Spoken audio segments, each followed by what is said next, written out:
Brother. Yeah. Hi, my name is Isabel Pereira. I'm 15 years old. I'm from Panama City, Panama. I'm in the International School of Panama, and I'm in 10th grade.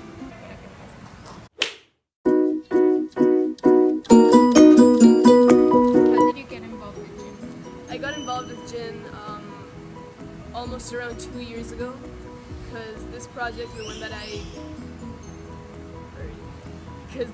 that I had, it had originally started, and an advisor from our school, he said that it would be a great idea if we got involved with the school so they could allow us to do more things, and yeah, it was because the teacher told me that it would be better if I would do that with them. What have you gained from being a member of the Global Issues Network? I've gained a lot from this experience. I've been able to go to many conferences to expand my project in many ways.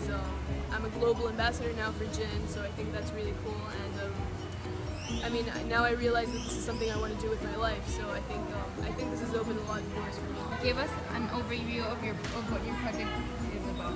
So basically, what my project is that it takes place in a nunnery with over 20 girls on one side of the home. They're like 5 to 11 years old, and what we do is that it's based around reading, culture, knowledge, and basically giving these girls many more opportunities through the simplest things that we take for granted.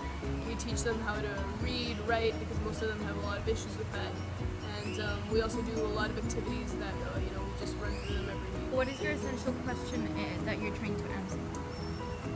The essential question I'm trying to answer is how am I able to create a successful brand by making an impact in a community with things that I know and things that I take for granted.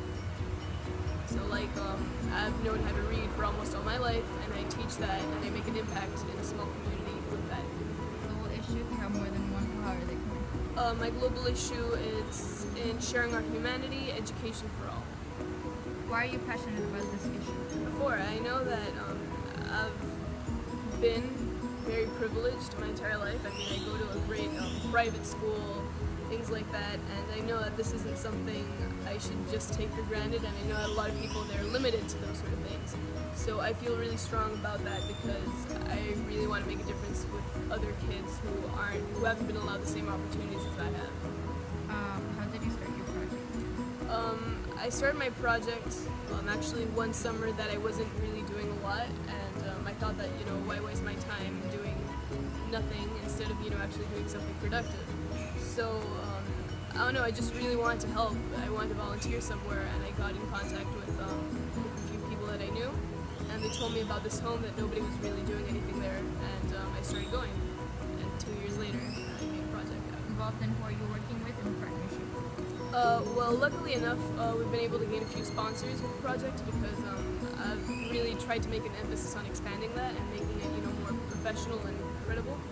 So we have a few sponsors, but mostly the people who actually work in the project are high school students, people that are, my friends in my same grade, in my same class.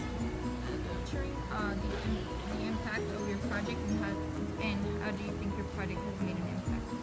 Well, I really think that the project has made an impact because, I've known these kids for quite some time, I know, and basically what we do is that we take in their grades, I see, with their teachers to see if they've been improving, if the project has actually been working, and based on the criticism that they give me, or based on what they tell me, or based on what I notice in the girls, I notice if I have to strengthen a few of their, weaknesses or not. So it's basically, it's intuition, basically. Plan for sustainability, and why is planning for sustainability important?